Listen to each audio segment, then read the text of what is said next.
Business को start तो किया जाता है इनिशियल लेवल पे, वो स्पार्क रहता है, लेकिन एट द पॉइंट कहीं पे सैचुरेशन पॉइंट आ जाता है। अब क्या, अब समझ नहीं आता। आई अंडरस्टैंड कि मतलब एक बार बिजनेस हमने स्टार्ट तो कर दिया, एक लेवल पे आ गया, लेकिन ये नहीं पता उसके बाद क्या करें।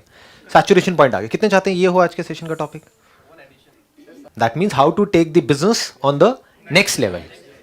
If you can also talk about a little bit of a blueprint to success so that we don't hit plateau like these guys are saying. Right. Can we have a blueprint of success right in the beginning and then walk on it and assume that we're going to meet those targets? अगर short कोई blueprint है business में successful होने का, तो वो सिर्फ ये है कि हमको ये समझ आ जाए कि कोई ब्लूप्रिंट नहीं है. एंड हाँ, दिस इज द ओनली हाँ, बिकॉज हाँ, ब्लूप्रिंट फॉलो करने का मतलब क्या है? वो ब्लूप्रिंट किसी ना किसी ने बनाया है. जिसने बनाया है उसने पास्ट के बेस पे बनाया है, प्रेजेंट के बेस पे तो नहीं बनाया. फ्यूचर उसको पता ही नहीं क्या है. तो मतलब वो बंदे ने 10-20 साल पहले कोई काम किया था, उसके बेस पर उसका जो एक्सपीरियंस था उसके बेस पे कुछ लिख दिया है और लोगों को बोल रहा है देखो ये है, इसको फॉलो करो. वो थियोरेटिकली वो सारी बातें हमको पता होती हैं. It's more to do with the mindset. And as far as mindset is concern, तो it's not a blueprint. There is a difference between a blueprint, that means blueprint means a formula और a step by step process. There is a difference in that and there is a difference in mindset. Business शुरू करना है तो क्या हमारा mindset होना चाहिए? शुरू हो गया, एक लेवल पे आ गया, अब क्या होना चाहिए? आगे ग्रो कैसे करते हैं? ग्रोथ माइंडसेट क्या है? तो ये ज़्यादा इंपॉर्टेंट है समझना, बजाय कि थियोरेटिकली कुछ करने के. जैसे स्कूल कॉलेज में इतना पढ़ा, उसमें से प्रैक्टिकली कितना काम आता है? नहीं आता है ना. हाँ, आपके हिसाब से कैसे लेकर के जाते हैं बिजनेस को नेक्स्ट लेवल पे? Always taking a risk. Always taking a risk. Yep. क्या रिस्क लेने से हम आगे बढ़ते हैं बिजनेस में, नेक्स्ट लेवल पे जाते हैं? Definitely, for sure. Is it? Yes, for sure. तो इसका मतलब ये है किसी के पास में 10 लाख रुपए पड़ा है, वो कुछ भी रिस्क ले ले तो वो नेक्स्ट लेवल पे चला जाएगा. No. Can we use a term calculated risk, Exactly. Right, Calculated risk. Rather than risk? Exactly. यानी अगर हम रिस्क लें बिना किसी कैलकुलेशन के तो मरे, और कोई रिस्क ही ना लें तो भी मरे. और अगर कैलकुलेशंस आपकी बिल्कुल सही है, बिल्कुल परफेक्ट है, तो वो रिस्क है ही नहीं. क्लियर है ना? हाँ बोलिए. तो innovating new things and ideas, नए नए आइडियाज इंप्लीमेंट करना. देखो क्या हो रहा है, मैं आप लोगों की ना थॉट प्रोसेस को समझता चला जा रहा हूं, क्योंकि आप सब ऐसे ही सोचते हो and it needs to be corrected. Ideas की कमी नहीं होती है, इनफैक्ट एक्सेस ऑफ आइडियाज होते हैं. मैं सही कह रहा हूं, गलत कह रहा हूं? हजारों आइडियाज आ जाते हैं, लेकिन आपके पास में जो टाइम है वो लिमिटेड है, रिसोर्सेज लिमिटेड हैं. अब क्या करें उन आइडियाज का? So ideas is not the answer if you want to take your business on the next level. In fact business में एक अच्छे आइडिया से ज्यादा जो इंपॉर्टेंट है वो है कि किन आइडियाज को आप रिजेक्ट कर रहे हो. मतलब इससे इंपॉर्टेंट कि आप किन आइडियाज को इंप्लीमेंट कर रहे हो, इससे बड़ी जो आपको क्वालिटी चाहिए वो ये है कि कैसे आइडियाज को रूथलेसली छोड़ा जाता है. चाहे वो आपकी टीम ने दिया, वहां पर तो छोड़ना बड़ा सिंपल होता है कि भाई मैं बॉस हूं, चल भाई तूने आइडिया दिया तो बेकार ही होगा, छोड़ दिया.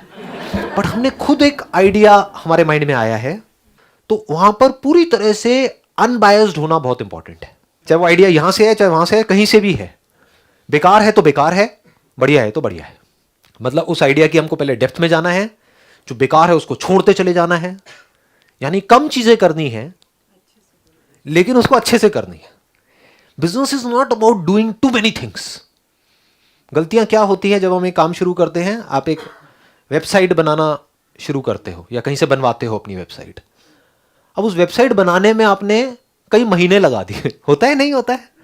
कभी ये चेंज करो जी, वो चेंज करो जी, ये करो वो करो. सामने वाला भी पागल हो जाता है जो वेबसाइट डिजाइनर है. वो कहता है भैया पहले आप सोच तो लो, आपको करना क्या है, चाहिए क्या है. होता क्या है, हम खुद बहुत ज्यादा डीपली सोच रहे होते हैं अपने काम को. कहते हैं ना अपना बच्चा सबको अच्छा लगता है, बदसूरत भी हो तो सुंदर लगता है. जबकि और लोग आते हैं वो देख के कहते हैं हाँ ठीक है ना, क्या हो गया. तो क्या होता है, आप अपनी वेबसाइट बना रहे हो तो बहुत सोच सोच करके बना रहे हैं कि यहाँ होना चाहिए, वहाँ होना चाहिए. जो बंदा आएगा उसको इस सबसे मतलब ही नहीं है. वो फटाफट से देखिए नंबर कहाँ है, और नंबर आपने कभी ये सोचा ही नहीं कि उसको आते ही दिखना चाहिए. नंबर आपने कहीं छुपा रखा है ना. बंदे को ढूंढना पड़ रहा है नीचे फुटर में जाकर के. वो कह रहा है भैया ये कहाँ है, या उसको नंबर चाहिए, आपने नंबर ही नहीं दिया, एक बस कॉन्टैक्ट फॉर्म दे करके छोड़ दिया.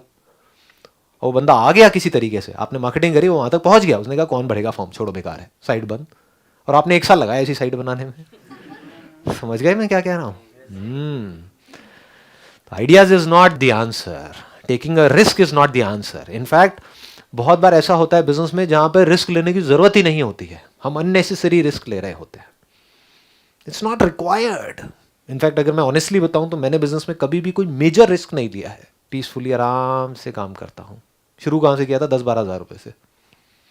तो मुझे नहीं लगता कि कोई बहुत ज़्यादा हमको पैसा चाहिए. ये सब नोशंस हैं जो हमारे दिमाग में घुसे पड़े हैं. मिथ है ये कि बहुत पैसा चाहिए, बहुत ये चाहिए, बहुत आइडियाज़ चाहिए, या कोई एक्स्ट्रा ऑर्डनरी आइडिया चाहिए. कुछ नहीं चाहिए. इनफैक्ट आइडिया क्या है अगर सिंपल वे में देखा जाए, बेस्ट आइडिया क्या है और वो कैसे मिलता है? If you need an idea, really an idea to take our business on to the next level, समझने से कि जो हमारे क्लाइंट्स हैं उनको क्या चाहिए. अभी सुनने में आपको बड़ा क्लीशेड लगेगा, आप कहोगे यार इसमें क्या है, ये तो पता है, लेकिन आप खुद अपने आप से सच बोलो कि आप जो काम कर रहे हैं उसमें दिन में कितने घंटे आप ये स्टडी करने में लगाते हैं कि मेरे क्लाइंट्स को क्या चाहिए, और कितने घंटे ये स्टडी करने में लगाते हैं इंटीरियर कैसा होगा ऑफिस का, ये कैसा होगा, वो कैसा होगा. समझ गए? हाँ, तो हम वहीं फंसे रह जाते हैं. जो करने वाला काम है वो एक्चुअल में हम कभी नहीं करते. हमारा जब काम शुरू हुआ था तो उससे पहले जब ये इमेजेस बाजार वाला बिजनेस शुरू हुआ था, I personally went to around 100 agencies जो हमारे पोटेंशियल क्लाइंट थे, और उनसे जा करके डीपली समझा था कि क्या हो रहा है. उन्होंने नेगेटिव बोला तब भी बड़े ध्यान से समझा, पॉजिटिव बोला तब भी बड़े ध्यान से समझा कि क्या है. जब हमने वो बिज़नेस शुरू किया था तो उस टाइम पे सीडीज़ चलती थी स्टॉक फोटोग्राफी की. 500 रुपये की सीडी आती थी नेहरू प्लेस में, जिसमें 100 इमेजेस मिलती थी. तो एक इमेज कितने की हो गई? 5 रुपये की. उस टाइम पे जब हमने बिज़नेस शुरू किया था तब ऑन एन एवरेज हम एक इमेज सेल करते थे 5,000 रुपये की. तो हमारा कंपटीशन किससे था? 5 रुपये वर्सेस 5,000 रुपये. तो सबने क्या कहा था कि कोई नहीं लेगा. And we are the market leaders in India. But I will not talk about my own experience. I just try to understand कि आपका क्या माइंडसेट है, फिर उसको लिंक करता चला जाऊँगा. सर यहाँ इंडिया में ना डिफरेंट टाइप की मार्केट्स हैं. अब जैसे कई मार्केट्स हैं जहाँ पे सिर्फ रेट्स देखा जाते हैं, जिसका माल सस्ता उसका माल सबसे पहले बिकेगा. इन दैट केस बहुत बार लॉसेस में भी माल बेचना पड़ जाता है. बिल्कुल ठीक बात है. उस केस में क्या किया जाए सर? या तो अपनी मार्केट चेंज करो. ओके. उस मार्केट से लो जहाँ पर लोग सस्ते में लॉस में बेचने को तैयार हैं. मतलब जितने का प्रोडक्ट वो खरीद रहे हैं उससे कम में भी बेचने को तैयार है मार्केट में सर्वाइव करने के लिए या कैप्चर. तो आपको उस मार्केट से आपने प्रोडक्ट खरीद लिया क्योंकि उससे सस्ता तो कहीं मिल ही नहीं सकता, और जाकर किसी और मार्केट में बेच दिया. फॉर एग्जांपल गुजरात में आप देखते हो कि हाँ भाई इस पर्टिकुलर प्रोडक्ट में बहुत ज़्यादा कंपटीशन है, तो वहीं पे बैठे रहने से अच्छा है वहाँ से आपने प्रोडक्ट लिया, जा करके नॉर्थ ईस्ट में बेचा जहाँ पे मार्जिन मान लो 50% का है, 100% का. ये एक तरीका है. राइट? It make sense. हाँ. 2, तो उस काम को बंद कर दो, कोई और काम करो. सिंपल है ना. It's such a common sense. अब क्या होता है, हमारा माइंड वहीं पे स्टक हो जाता है, नहीं मेरे बाप दादा कर रहे हैं पिछले 30 साल से, तो मैं बंद कैसे कर दूं. Exactly. बिजनेस में टाइम के साथ में जो नहीं बदलता है उसके लिए बिजनेस है ही नहीं. बिजनेस उनके लिए है जो कल कुछ सोच करके बैठे थे और वो सोच रहे थे बेस्ड अपॉन 10 साल में जो किया था उसके बेस पे, लेकिन आज कुछ ऐसा हुआ, कोई नई पॉलिसी आई या कुछ भी ऐसा चेंज हुआ मार्केट में, तो उस 20 साल में जो भी एक्सपीरियंस एक्वायर किया 10-20 साल में, उसको उठा करके कचरे के डब्बे में डाला और बोला चल आज देखता हूँ आज क्या करना है. तो your mind must always be fresh as far as business is concern. जैसे ही आपको नजर आए कि इस मार्केट की धज्जियां उड़ गई है, कंपटीशन कट थ्रोट है, मार्जिन ऑलमोस्ट जीरो हैं या नेगेटिव में जा रहे हैं, सस्टेनेबल ही नहीं है वो बिजनेस, और हम फिर भी वहां पे अड़े हुए हैं, और इससे भी बुरा क्या हो सकता है, उसी तरह से कर रहे हैं जिस तरह से पिछले 20 साल से करते आए हैं कि भाई हम तो ऐसे ही करते आए हैं तो अब तो ऐसे ही करेंगे, पहले भी तो किया था और देखो हम कहाँ पहुंच गए थे, तो आज भी हम ऐसे ही करेंगे. तो मरोगे. सड़क पे आओगे. बिजनेस के लिए अकॉर्डिंग टू मी 3 चीज़ होनी चाहिए: पैशन, विल पावर और तीसरा आउट ऑफ बॉक्स थिंकिंग. अगर आपके पास पैशन है तो आप कोई से भी बिजनेस में घुसोगे, आप उसमें कर दोगे. जैसे आप कहते हो करना है करके दिखाना. नहीं अंकल, ऐसा नहीं है जो आप बोल रहे हो. यही होता है प्रॉब्लम. हम थियोरेटिकली समझते हैं ना कि मेरे अंदर पैशन होगा तो मैं बिजनेस में सक्सेसफुल हो जाऊंगा. बहुत लोग बहुत पैशन के साथ बहुत काम करते हैं और बुरी तरह से फेल हो जाते हैं. बिजनेस में पैशन से ज्यादा जरूरी पेशेंस है. बड़े आराम से ठंडे दिमाग से समझ करके सिर्फ एक चीज फिगर आउट करनी होती है एक बिजनेस के अंदर. वो एक अगर आपने फिगर आउट कर ली, अपनी सही पोजीशनिंग आपने बना ली अपने माइंड में पहले, फिर उसको प्रैक्टिकली आराम से आपने अप्लाई कर दिया, तो और कुछ करने की जरूरत ही नहीं है.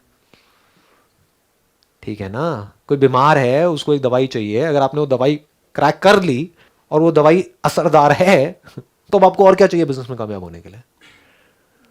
उस बंदे की बीमारी और जगह से ठीक नहीं हो रही, बट समहाउ और the other you have cracked it, आपने ऐसा प्रोडक्ट बना लिया, तो आज नहीं तो कल वर्ड ऑफ माउथ अपने आप फैलेगा। जो ठीक होगा वो चुप नहीं बैठेगा, वो जा करके अपने आप बताएगा, अपने आप ही आपका बिजनेस इतना फैल जाएगा कि लाइन लगी पड़ी होगी। देखा होगा आपने ऐसे लोगों को। यस, आपने एक बोला था पैशन, दूसरा क्या बोला था? विल पावर, विल पावर चाहिए, हाँ बिल्कुल चाहिए, इसमें कोई डाउट नहीं है। और तीसरा क्या बोला? Out of box thinking. Out of box must not be just for the heck of it, because this has kind of become a buzzword. Everybody is talking about out of the box thinking. तो उस चक्कर में क्या होता है, कई बार हम कुछ ऐसा करने लग जाते हैं which is senseless. So it must make sense. Common sense approach बोलते हैं इसको. That is a better word than out of the box thinking. In fact, common sense is the most uncommon in this world. Please have a seat. Thank you, sir. हाँ, समझ पा रहे हो ना मैंने क्या बोला है? Common sense. And what is common sense? जो सबको समझ आ जाए। अभी तक मैंने जो भी कुछ कहा आज के सेशन में, कुछ भी ऐसा है जो आप में से किसी को भी समझ नहीं आया है, तो दिस इज कॉमन सेंस, जो बच्चे से बच्चा और बड़े से बड़ा सबको समझ आ रहा हो। This is common sense which is simple and easy to understand. लेकिन हम कुछ अपने माइंड में कॉम्प्लिकेटेड सा बिजनेस प्लान बना करके ला रहे हैं। इनफैक्ट बिजनेस प्लान के बारे में एक बात कही जाती है सिलिकॉन वैली में, कि अगर आपका बिजनेस प्लान एक पेज के अंदर आप एक्सप्लेन नहीं कर पा रहे तो आप समझ जाओ कचरा है, बेकार है। और हम क्या करते हैं बिजनेस प्लान बना रहे हैं, बड़ी बड़ी फाइल्स बना ली, ये कर लिया, इतने मोटे, और फिर जा रहे हैं लोगों को दिखा रहे हैं, देखो जी ये है हमारा बिजनेस प्लान। वो कह रहा है मेरे पास टाइम नहीं है सबका, शॉर्ट में बताओ क्या है। और शॉर्ट में उनको पता ही नहीं बताना कैसे है, क्योंकि कॉम्प्लेक्स हो गया ना। तो it must be simple, it must be easy to understand, not just for others but for yourself also. अगर मैं आपको कहूँ चलो 4 लाइनों में बताओ क्या है आपका बिजनेस, तो you must be absolutely clear, ये है जी मेरा बिजनेस। तो सर जैसे हम पैशन, इंटरेस्ट और विजन, इन सारी चीज़ों की बात करते हैं, तो बहुत सारे एंटरप्रेन्योर्स होते हैं जो कि फैमिली बिजनेस उनको मिलता है और उसको चलाने की रिस्पॉन्सिबिलिटी उन पे आ जाती है, बट कहीं ना कहीं उनका इंटरेस्ट और पैशन उसमें होता ही नहीं है। बिल्कुल सही बात है। तो बिजनेस भी बहुत अच्छा है, ऑलरेडी फैमिली ने सेटअप किया हुआ है, स्कोप भी बहुत है, बढ़ाना भी बहुत है, बट इंटरेस्ट ही नहीं है उसमें। तो उसमें इंटरेस्ट डेवलप करना, पैशन उसमें लेकर आना, इज़ इट पॉसिबल? क्या वो हो सकता है, या वो उसको उस बिज़नेस को ही बंद करने का सोचना पड़ेगा? नहीं, बंद करने की ज़रूरत नहीं है, क्योंकि अगर आप कह रहे हैं बिजनेस ऑलरेडी अच्छा है, फैमिली का बिजनेस है और एक पर्टिकुलर लेवल पे है, तो उसको बंद करने से अच्छा है कि उसको आप डेलीगेट कर सकते हैं। इन द सेंस अपनी एक सिस्टम्स एंड प्रोसेसेस में कन्वर्ट कर सकते हैं बिजनेस को, ताकि रिपोर्टिंग सिस्टम बिल्कुल क्लियर हो जाए विदाउट एनी ह्यूमन इंटरवेंशन। ये बिल्कुल क्लियर एक प्रोसेस हो कि आपने ये करना है, आपने ये। तो अब अगर उसमें आप नहीं भी हो 1 साल तक उस बिजनेस में, and there is a proper structure which is there, तो वो बिजनेस ऑटो पायलट पे चलता रहेगा, सेल्फ ऑपरेटिंग मोड में चला जाएगा, जिससे कि उसके अंदर हमारी खुद की इन्वॉल्वमेंट हट गई, या पर्सन डिपेंडेंट नहीं है वो बिजनेस, अब वो सिस्टम डिपेंडेंट हो गया है, प्रोसेस डिपेंडेंट हो गया है। क्योंकि अगर आप एक लेवल पे हैं तो वहाँ पर, बट हैविंग सेड दैट, कुछ की डिसीजंस हैं उसमें आप इन्वॉल्व रह सकते हैं, और साथ में क्या कर सकते हैं, कुछ ऐसा नया काम शुरू कर सकते हैं विच मे और may not be related to your business. लेकिन अगर उसमें आपको एक्सपीरियंस है 3-4 साल का, 5 साल का, तो बेटर ये है कि उसी से रिलेटेड कुछ करिए, क्योंकि उसमें फैमिली भी सपोर्ट करेगी। जैसे ही आप कुछ नया करने की बात करेंगे तो फैमिली अगेंस्ट हो जाएगी। तो अगर उसी इंडस्ट्री से रिलेटेड, वैसे क्या इंडस्ट्री है आपकी? Security services. Security services. तो उसी सिक्योरिटी सर्विसेज में अगर कुछ ऐसा करें जो और लोग नहीं कर रहे हैं, तो आपको मज़ा भी आएगा वो करने में, अपने आप ही मज़ा आने लग जाता है। क्योंकि मज़ा कैसे आता है कोई भी काम करने में? When we are creating something new, वहाँ पे मज़ा आता है लाइफ में। जो क्रिएट हो चुका है ऑलरेडी, उसी को बार बार करने में बोरिंग होता है। तो अब आप क्या कर रहे हैं, आपके वही एग्जिस्टिंग क्लाइंट्स, उनको आप कुछ नया ऑफर कर रहे हैं, और वो कुछ ऐसा है जो पूरे इंडिया में कोई और ऑफर नहीं कर रहा है, और उस सेगमेंट में आप पूरी तरह से इन्वॉल्व हैं। तो आपका पैशन भी आ गया, आपको मज़ा भी आ रहा है उस काम को करने में, कुछ क्रिएट भी कर रहे हो आप, कुछ इनोवेट कर रहे हो। फॉर एग्जाम्पल, जो सिक्योरिटी गार्ड्स हैं, मान लो उनको लड़कियां बना दो। हाँ, उनको लड़कियां नहीं, उनको लड़कियां मत बनाओ।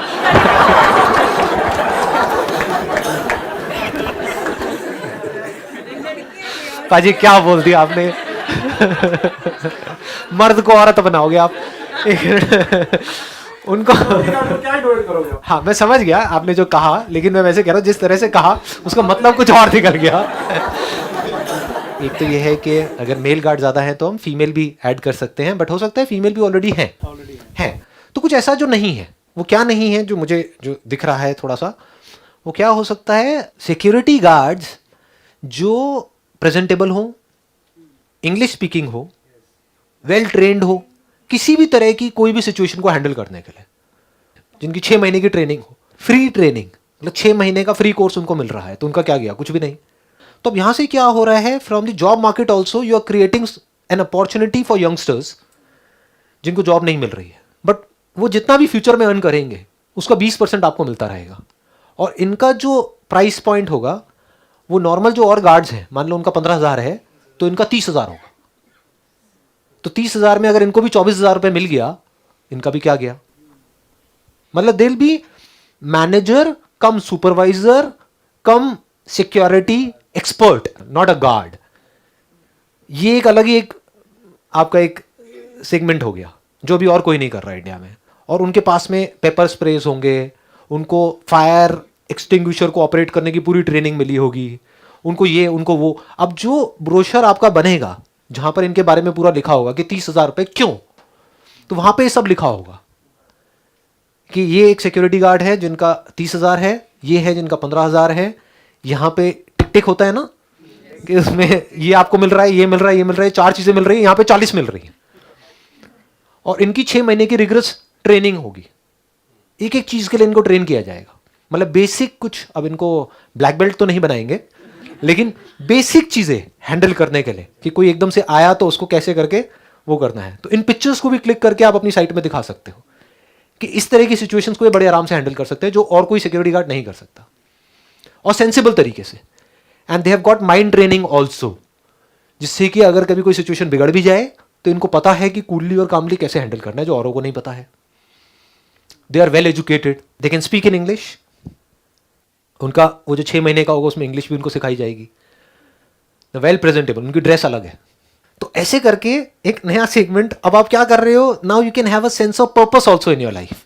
Otherwise, we are all living a purposeless life. That is more important. That was the answer which I was looking for. Right. How do I create a meaning in हाँ, now the meaning is कि वो लोग जिनको job नहीं मिल रही है, जो हो सकता है किसी गलत ट्रैक पे जाने वाले हैं, जो हो सकता है वो जो एक कॉलेज से तो निकल गए हैं, डिग्री भी है, करने की कुछ चाह भी है उनके अंदर से, कुछ करना भी चाहते हैं, लेकिन कहीं उनका कुछ नहीं हो रहा है। जॉब मिल भी रही है तो 8-10 हज़ार रुपये की, जिसमें उनका कुछ होना नहीं है, क्योंकि उससे ज़्यादा तो पता नहीं कितना ज़्यादा तो वो पढ़ाई में लगा चुके हैं और उसके लिए वो लोन ले चुके हैं।